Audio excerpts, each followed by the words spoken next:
Hi friends, welcome back to my session. And before of this class, what we had discussed, so we had discussed about the cloud fund distribution. So how to enable the cloud fund distribution feature. So what are the benefits we are getting, how the content delivery speed will be there.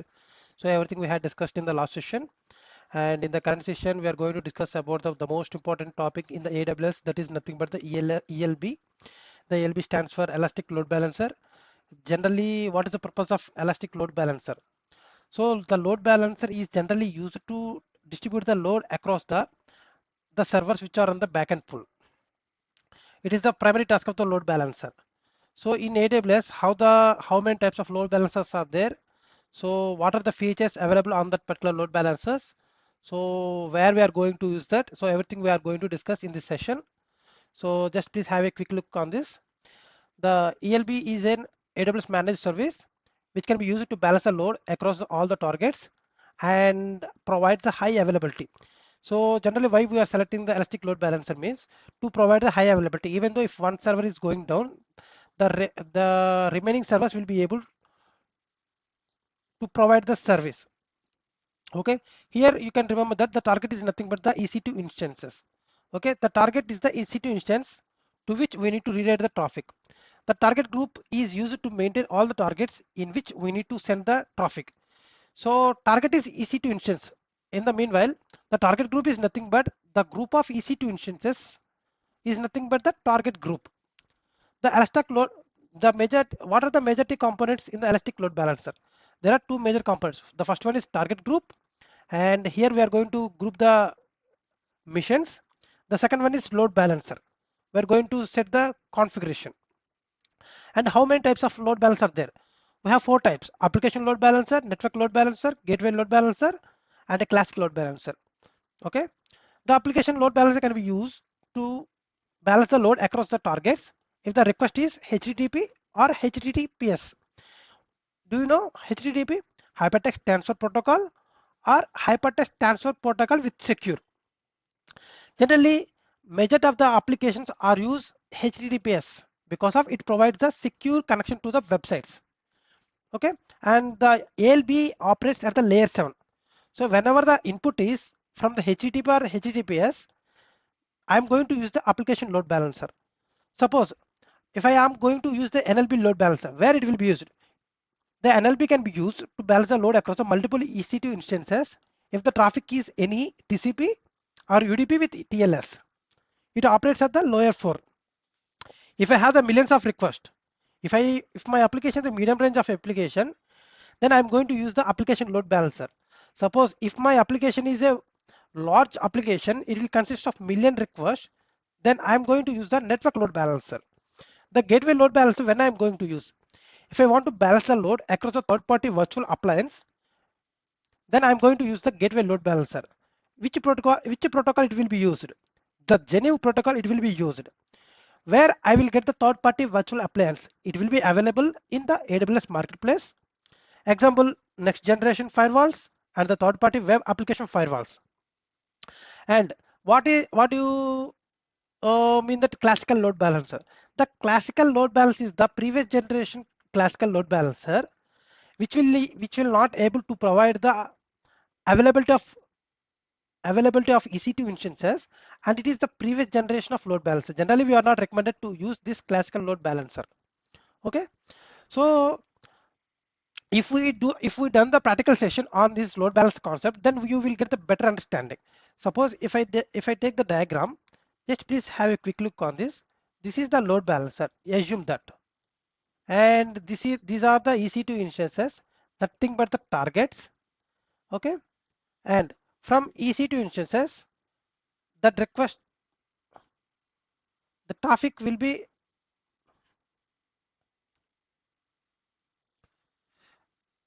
redirected to the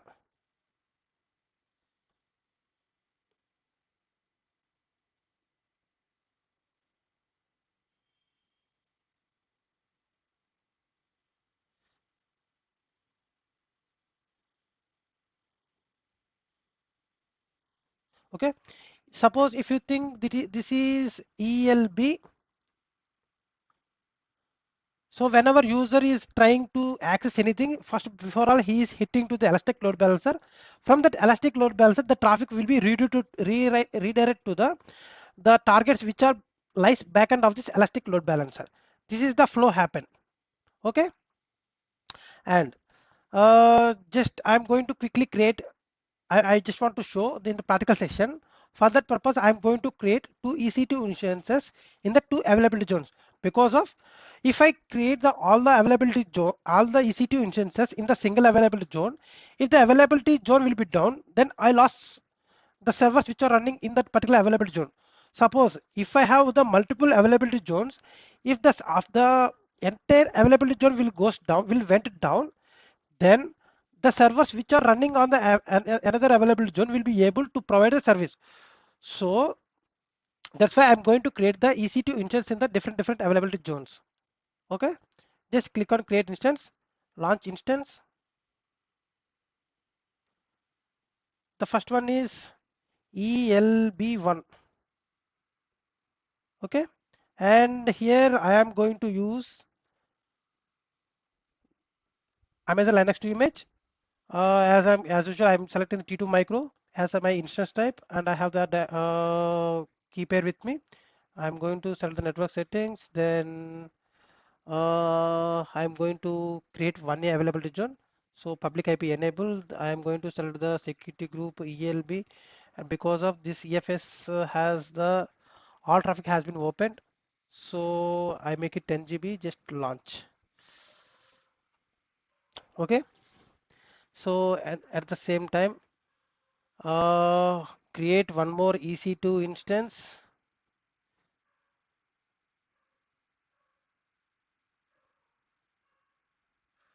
That is ELB2, and the same image as usual, Amazon Linux 2.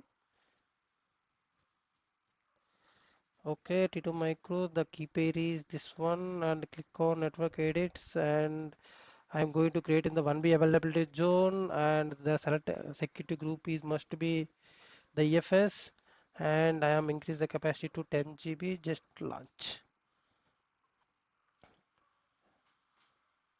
and duplicate this one, and here go into the same EC2 dashboard, and here just click on instances, then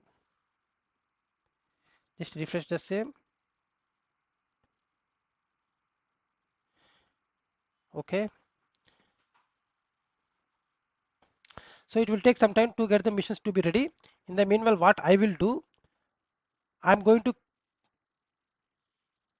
the mission one is already run in the running state, so just click on the mission one, just copy the public IP, open the putty. So first of all, I need to install the web service on the mission one. Okay, just click on the SSH authorization credentials, browse the putty key, just to open the first mission. Default user is EC2-user. Login as a root user, sudo -i yum install httpd. Generally, the HTTP service will be installed for the Red Hat flavored mission. So that's why this is Amazon Linux is Red Hat flavored mission. So that's why I'm going to install HTTP as a web service. So whenever I had installed, so I need to start the service. Systemctl start httpd. The service has been started. I just want to check whether the service is running or not. Status. Yes, it's running, and I'm going to the path where www.html. Here just check whether any files are there. Here there is no files. Just create one index.html. Whatever the content which I had pasted here, the same will be reflected to the end users. So press I for insert mode, and welcome to machine 11111. Okay, This is a mission 1 now. Copy escape. WQ I had done with the mission 1. So I'm going to connect to the mission 2. I think it will be in the running state right now. Just copy the public IP, open the putty, do the same procedure whichever I had done it for the mission 1. The same procedure I'm going to done again it for the second mission. Just please have a quick look on that. As usual, EC2 user. Okay, logging as a root user. Yum install httpd-y. The HTTP service will be installed. So once it is installed, system ctl start httpd. Once the service has been started, I need to check whether it is running or not. Status, yes, it's successfully running. Then I need to go to this path where www html. I need to check, is there any files? No. vi index.html. Okay. Welcome to mission 2. Fine. Escape. WQ. The two missions are ready with the web services, and web service already in the current running state only. So I need to go down for the major components which are in the load balancer. The first one is target group. Right now I don't have any target group in my account. Oh, one target group is there now. Just I am going to delete. Okay, the target group has been successfully deleted. Just create the target group. I am here in this instance. The target is nothing but the instance, so that's why I'm selecting the instance. The protocol is HTTP IP4, the default VPC, and here we can select the HTTP one as a default. Health check as usual. Click on next. The target group name dev test. Sorry, dev test target group. Dev test target group. Okay, and just click on next. Then both the missions will be added as a pending include. So include pending below. Fine. These two missions will be added to the target group. Then create target group.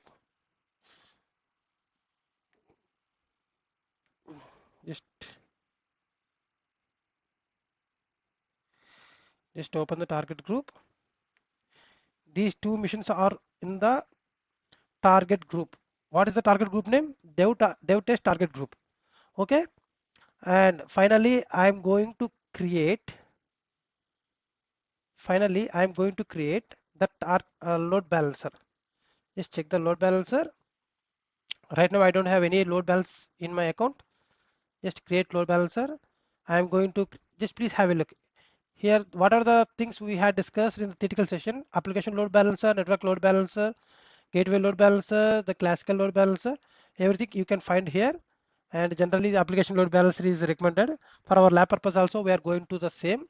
Just click on create and load balancer name, dev test load balancer. Okay. It is internet facing. Generally, we have two types of load balancer there. External load balancer, at the same time internal load balancer. Suppose if I put the external internet basic, whatever the traffic which are coming from the outside of the network, it will be hitting to this application load balance only. From this application load balancer, it will be redirected to the targets which I had created in the target group. Okay, I am going to select that as IPv4, and I selected the VPC as a default VPC because I don't have any customized VPC with me, and mappings will be done for the two availability zones because of I had created the EC2 instances in this availability zones only. So that's why I am selected the availability zone 1A, at the same time availability zone 1B. Okay, and security group. By default security group is there. I'm going to attach as the EFS because of all traffic is allowed. So that's why I'm selecting the security group as EFS. Okay. And here the listener group, what he will do, what the listener group will do, it will listen the request and will move the request to the target group. Here my target group is what? The dev test target group. So whatever the request came from the user, it will be forwarded to the dev test group. In dev test group, what we have the two web servers are there. Okay, the two web server will be able to load the to balance the load among themselves. It will be done by the elastic load balancer. Generally, on which methodology the load has been distributed? Round robin method. If the first request will goes to the first server, then the second request will goes to the second server. The third request will goes to the first server again. The fourth request will go to the second.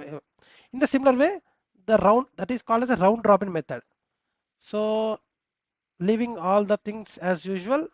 If you want to include, if you want to protect your application load balancer, then you can you can click on this option.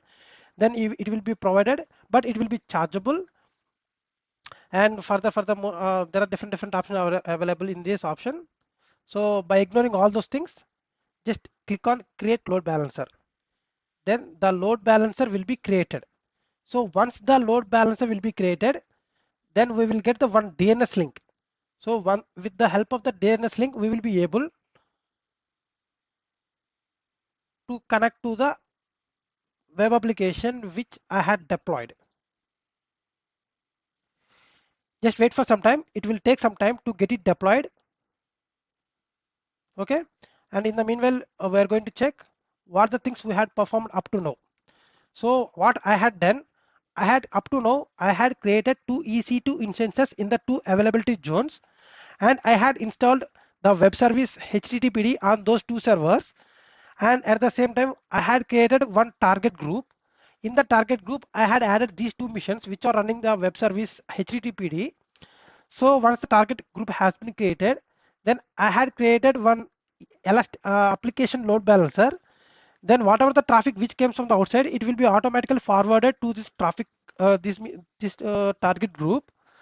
So by configuring those settings, I had created one load balancer.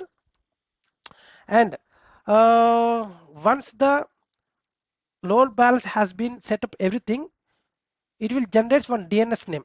So I need to copy that DNS name. Just please check, is it created or not?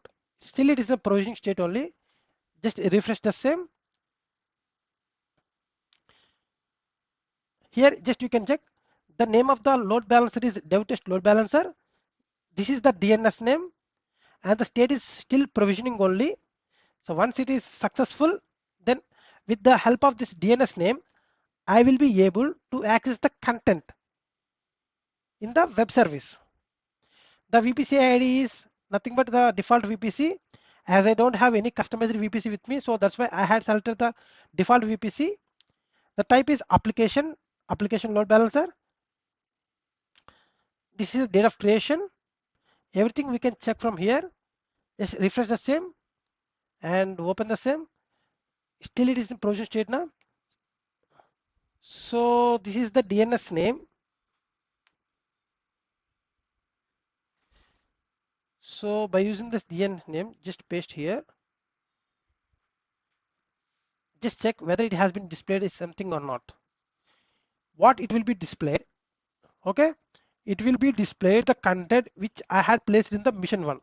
Suppose if I refresh the same, it will reflect the 222. Just please have a look. Is showing 222 now?